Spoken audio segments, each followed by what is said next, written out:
એ આવો હતો અમારો વિદ્યાર્થી કાળ. અચૂક સાંભળો.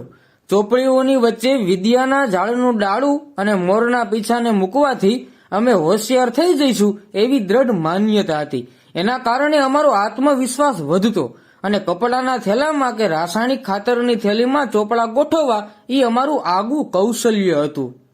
ચોપડાઓ ઉપર પૂઠા ચડાવવા એ અમારા જીવનનો વાર્ષિક ઉત્સવ હતો.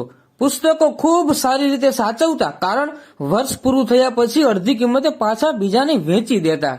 માતા પિતાને અમારા ભણતરની તો કોઈ ફિકર કે ચિંતા ન રહેતી. એ વર્ષોના વર્ષો વીતી જવા છતાંય અમારા માતા પિતાના પાવન પગલા ક્યારેય અમારી સ્કૂલ તરફ પડતા ન હતા. ના વાલી મીટિંગ, શિક્ષકના મારની કોઈ ફરિયાદ ના કરતા, કારણ એવું કરવાથી ઘરે વધારે માર પડતો. શિક્ષકની ભૂલ હોય જ નહીં એવી વ્યાપક ધારણા હતી. અમારા દોસ્તો મજાના હતા. શિક્ષકે પૂછેલા પ્રશ્નના જવાબ ના આવડે તો આજુબાજુ વાળો હળવેથી જવાબ ગણગણે તો અમારા કાની જવાબને તરત પકડી શકે એવું અમારી પાસે હુનર હતું. આવી તો મિત્રોને મદદ કરવાની ભાવના હતી. સાયકલ લઈને જતા ત્યારે એકને દંડા પર અને બીજાને કેરિયર પર બેસાડતા. અમે આ રીતે કેટલીય મંજિલો ખેડી હતી. એ અમને આજે પણ યાદ છે.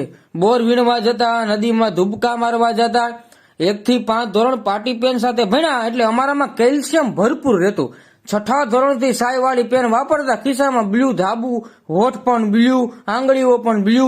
આ અમારા ભણવાની ધગશની નિશાની હતી. એ જમાનામાં ટેલિવિઝન નવા આવ્યા હતા. કોઈકના ઘરે ટેલિવિઝન હતા, બધાને ત્યાં નહીં.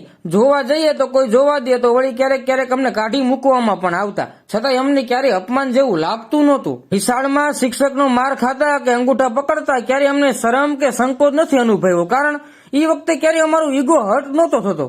કારણ કે અમને ખબર જ નહોતી કે ઈગો કઈ બલાનું નામ છે. માર ખાવું એ અમારા જીવનની દૈનિક સહજ પ્રક્રિયાનો ભાગ હતો. મારવા વાળો અને માર ખાવા વાળો બંને ખુશ થતા, કારણ એકને એમ હતું કે ઓછો માર ખાતો અને બીજાને એમ થતું કે અમારો હાથ સાફ થઈ ગયો. આમ બંને જણા ખુશ.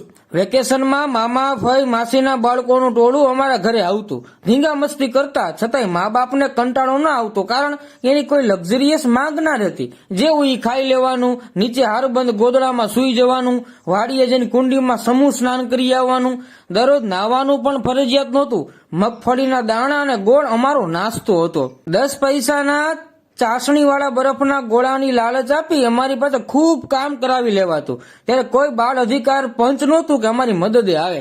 જે જીવન જીવીને અમે આવ્યા છીએ એની સામે હાલનું જીવન કાંઈ નથી સાહેબ. અત્યારનું કોઈ દુઃખ અમારા આત્મવિશ્વાસને ડગાવી ના શકે. એટલા મજબૂત બનીને અમે મોટા થયા છીએ.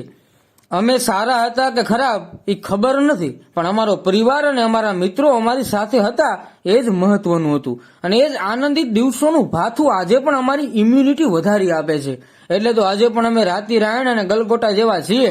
એ હંમેશા ખુશ રહો, મસ્ત રહો.